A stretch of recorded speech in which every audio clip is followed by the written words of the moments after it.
We're going to go ahead and get started now. So our webinar today is going to be dealing with using Thriftly along with business intelligence tools.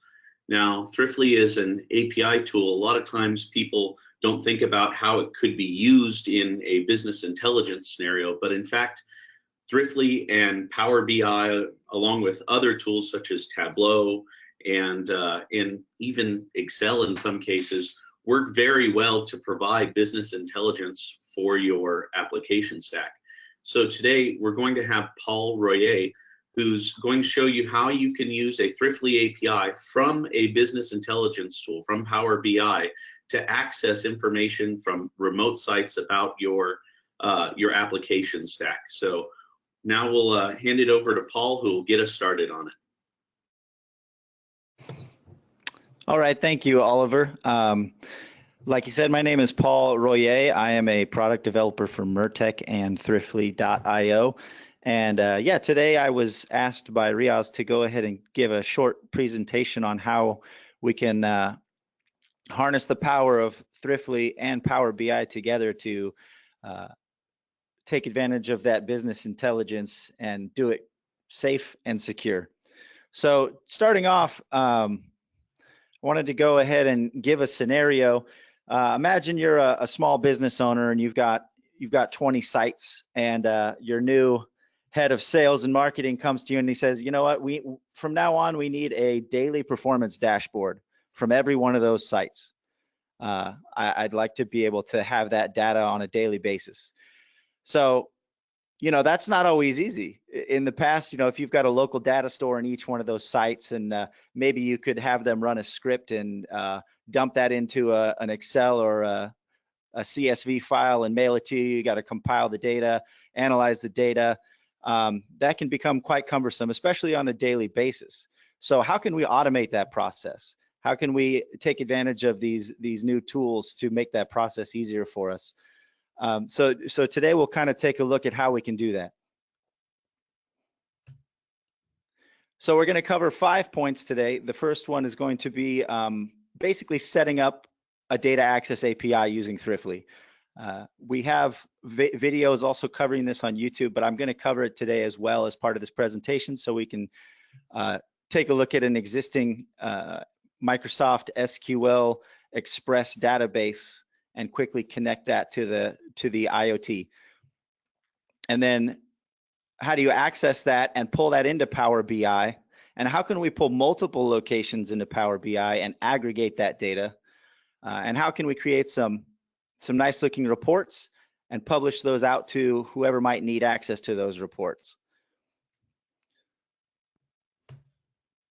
So here's a quick visualization essentially of what we're going to be doing. We've got various locations in different states, different countries.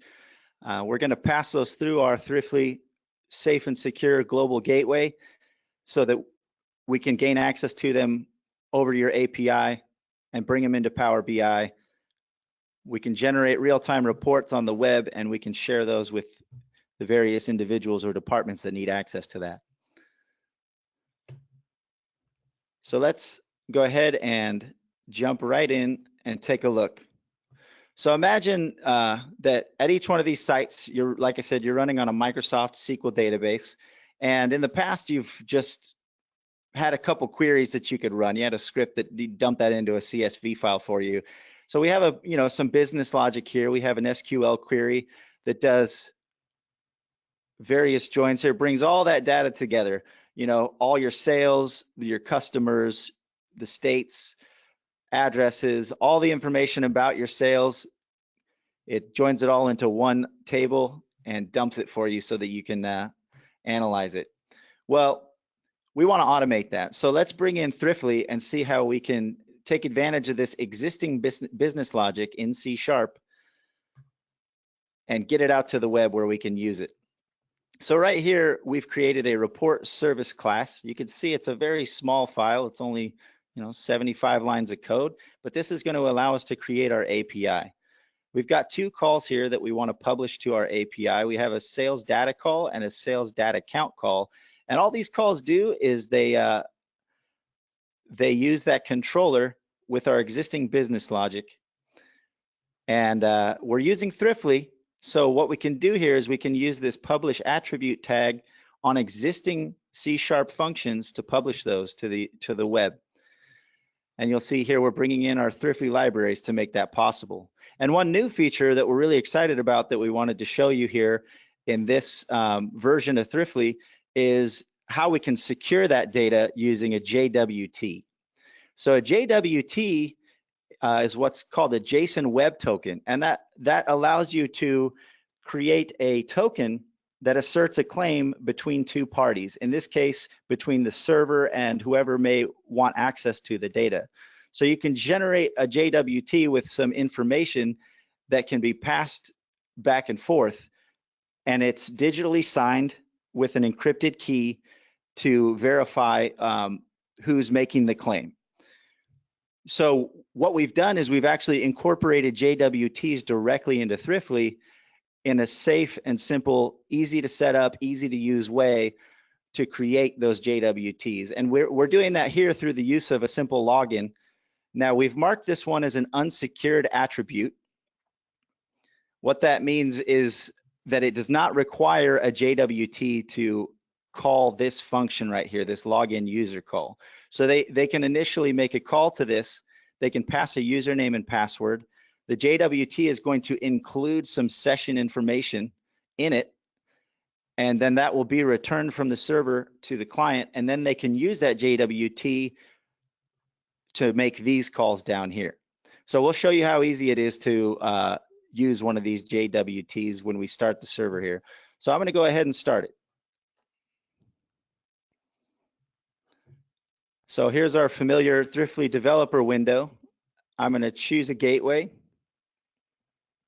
and I'm going to come in here to JWT configs, and I'm just going to add a JWT. I'm going to call it user login. And since we don't have an existing key, I'm just going to let the system generate one for me, and I'll hit save. And that's it for that part. So I'll close the JWT window. And now over here, one thing I need to make sure I do is tell my endpoint that I want to use that JWT for incoming and outgoing calls. So we should be good to go. I'm going to go ahead and say start Thriftly. It's going to take a second to spin up my server here, and there we go. We have a service online, our report service. This is running locally right now off of this code. And we'll take a look here, make sure we have our 3 function calls. We have our login user call, our sales data count, and our sales data call. So let's test it. So just to show you that it is secure, if I try and come here and make a sales data call, I'm going to get an error because I don't have a JWT. I'm not passing that secure contract, that token. So in order to get a token, let's do a login.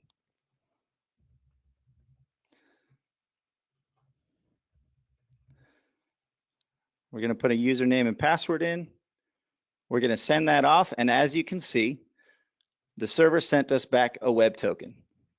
And the expires in is just how many days you want the token to last before you have to request a new one. So we have a web token that's going to last for 1 day that's going to allow us to make calls to our server. So now let's go back. Now that we have a token, we'll go to our sales data call, and we'll ask for the first 10 records. And as you can see there, we made that call to our server and we got the first 10 records. That call is accessing this call, which is accessing this business logic, all using native C# code, all by importing our Thriftly library, quick and easy and simple and secure. So we can see here, if we look at the raw data, we're sending that token in the header. So with each request to a secure call, you just include that token and the server will grant you access. So that's how you expose that data to the world. So now that we've got Thriftly set up, we've got the API call set up with a secure token, we want to go ahead and see how we can pull that information into Power BI and start to visualize all of that sales data. So what we're going to do here is we're going to open Power BI, and we have a brand new report. And I'm just going to come up here and I'm going to go to Get Data. and I'm going to create a new blank query. Once we have this open, we're going to click Advanced Editor. There are various sources that you can pull in for data, but in this case, we're going to use our own API that we just spun up. For this, I'm not actually using my local example. For this example right now, we actually have 3 servers set up that have been running that we've been testing on. So, and we have one in Brazil, we have one in Texas, and we have one in the Netherlands. So we have US, South America, and Europe. So we're going to pull in those 3 sources now and see how we can work with that data. They're using the same exact data set though. They have different records in each location, but it's the same fields. So we're going to come here to our advanced editor, and first we're going to do the US. And right here, I already have a pre-prepared script that I'll kind of walk through a little bit. Now, this script was prepared for me. Thank you to David Finocchi for putting this script together, but we're actually looking at ways in the future of automatically generating this script from the API. So that might be coming in the future, but for now, we're going to copy and paste some code here. We have our endpoint URL. This is where our endpoint is located. We have our token, the JSON Web Token that we just talked about, so that we can actually access these calls. The first call here is to get the count. So we're passing our body here, we're passing our token in the header, and then we use that count to actually create our second call here, which is going to give us 500 records back at a time. And then down here, this code right here is to basically take that data and tell Power BI how to organize it into a table and name the columns and all that stuff. So if I click done here, it went out and it pulled all of that information from my Texas location. And I'm going to label this one United States. Hit enter there. So that one's done. We're going to do it 2 more times. We're going to do it for Brazil. So we'll come in here to our advanced editor again. I'm going to copy that same script. The only difference you're going to see here is that the endpoint URL now is pointing to our Brazil gateway.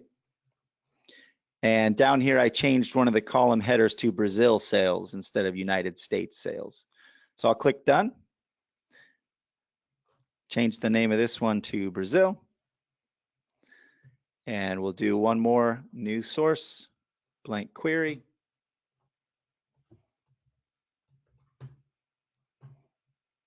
Advanced editor.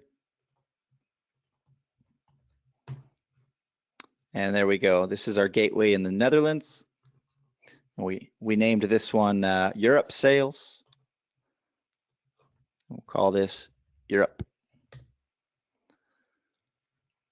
So once we have all 3 of those set up, I'm going to go ahead and hit close and apply.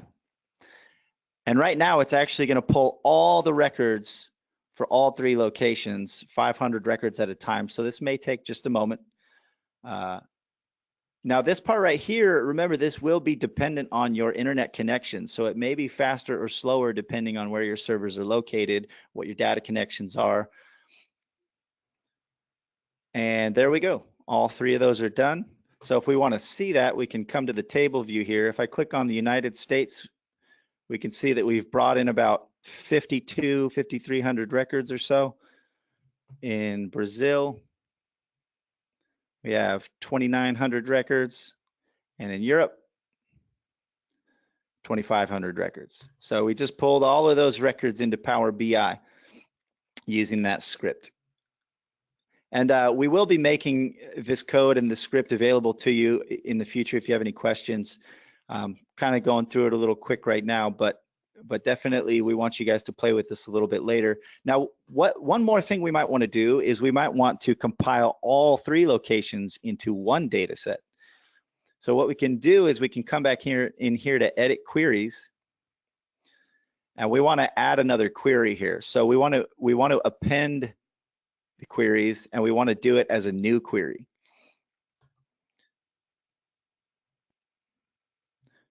And we have 3 or more tables, so I'm going to click that button there. It already included US, but I'm going to add Brazil and Europe. I'm going to hit OK. I'm going to rename this one all locations.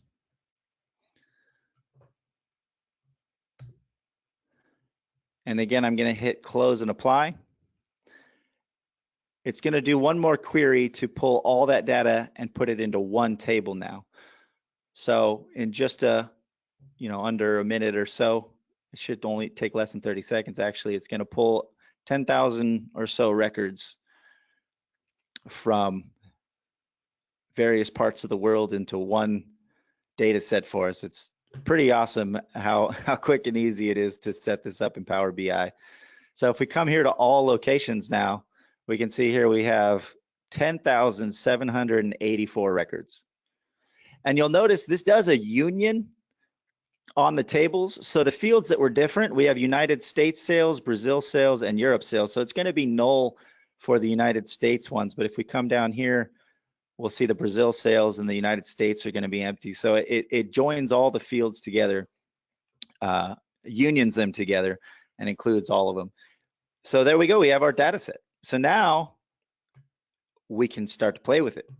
We can run various reports. Just a quick example of the visualization tools. Like let's say for Brazil, we want to pull in quantity by date. So if we'll do quantity here and we'll do date here.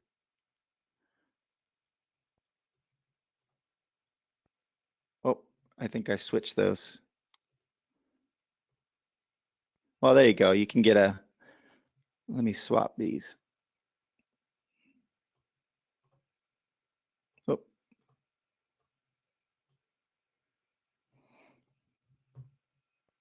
And let me get rid of this guy.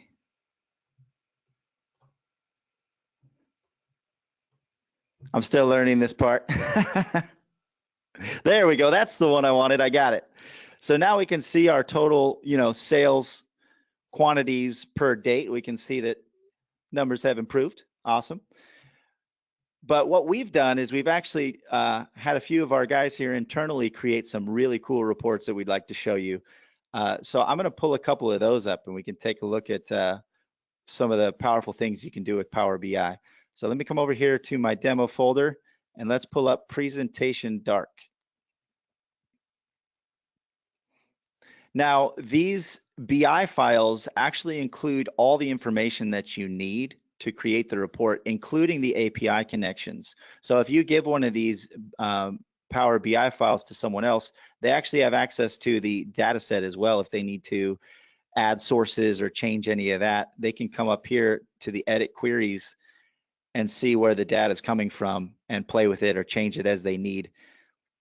It's all included in the Power BI file. So you can share that among your different departments to build these reports and pull in the data. So here's an example of a report that we built with various information, kind of a performance dashboard.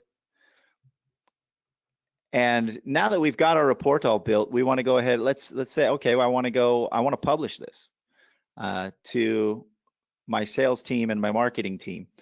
Well, if you create a Power BI account, it's just a couple button clicks and you can publish this report online. Let me close out of this. So it's going to take a minute to upload this to my Power BI account. I'm going to come over here and say open presentation in Power BI.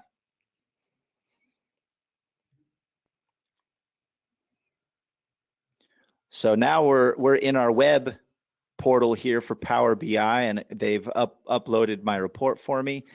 And let's go ahead and publish it out to the web. So I can come up here to File, Publish to Web, Create Embed Code, and Publish.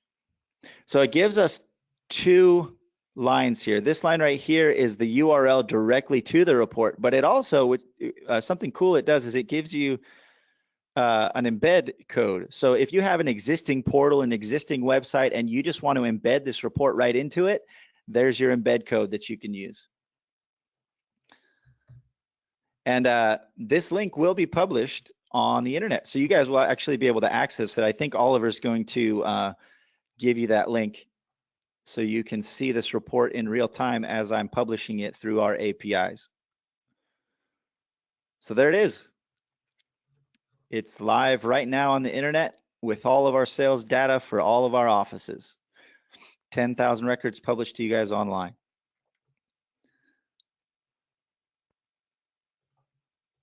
Now, we have one more report that we were all really excited about when they showed it to us. This is cool, but the next one's way cooler. We actually have an interactive report that we want to show you. Like it's basically a drill down interactive performance dashboard. And I think seeing is believing. So I'm not going to try and explain what it's doing, but you'll see what happens when I publish this one. So we're going to upload it just like we did with the other one. We'll open it up in our portal.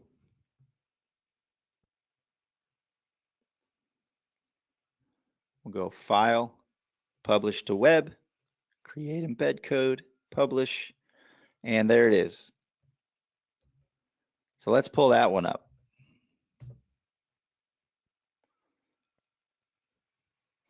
So we've got some information at a glance here. You know, the size of these boxes is based on performance, but watch this. Let's click on one. So in real time, we're able to alter this data and drill down into it. And these are all interactive. Oh, there you go, Germany. So I can click on Michael Blythe. I can click on, let's say I want components. If I click on components, it's going to give me a representation of each individual. I can even come over here to the map and I can click on a location. So that, I mean, I found that pretty awesome. Interactive reports published to the web within minutes. And that's really what we're trying to do. We're trying to make it as simple as possible for you to get access to that data, expose it to who needs it, and automate the entire process to make all of your lives easier. So let's review a little bit here. So essentially all you need to do is use your existing data source, whether it's DataFlex. Oh, in fact, let me, I totally forgot to show you. We have this same code that I showed in C#. We also have it here in DataFlex.